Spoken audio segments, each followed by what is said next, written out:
can XRP's price appreciate by 2030 without the domino theory ever completely coming to fruition? Yeah, I think that, it would see some adoption, but you're not going to get the big exponential move without that happening. There will be some supply and demand shock as the ETFs continue to eat through what's available on OTC and dark pools. And once that's gone, the volume will have to move to exchanges. But if there's not outsized demand by the exchanges and by markets and by institutions and potentially retail, all at the same time, you're not going to get an exponential move. I think it's going to be that way because I believe that it needs to be a very high price for them to start using it and for them to be able to push it to that price. Really, supply and demand is the only way that they're going to be able to do that. You could, people have talked about a repricing or a pegging of XRP. It needs to be dynamic and fluid. If it is fixed or stagnant like it would be if it was pegged, it doesn't provide the same bandwidth over the long term. You could escalate volume up to whatever that price was, and then if you needed to continue to add more volume to the network for it to continue to scale and meet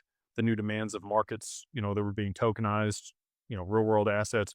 Again, I've told you guys, I believe by the end of 2030, 80% of the global value will be tokenized. That's not that far from now. I mean, really just 4 years away. I believe that really, okay, so 5 years by the end of 2030, 80% of the globe is tokenized. And that's a lot of value moving on chain. XRP, I believe, will settle all of that back end. And so for it to do that, I mean, you would need the price to continue to escalate with the additional volume, but it really can't even start moving utilizing the utility or continuing to escalate because of the volume on the network until you kickstart it. A good example of this, we're going to do an event with Canary Capital for the mastermind. When talking with them, they really need an ETF to be $100 million to start getting institutional adoption. And the reason for that is no pension fund or other regulated entity can own more than 10% of an ETF. And their smallest check size that they cut is around $10 million. So for them, they've got to get to critical mass before they can even get the adoption of the institutions.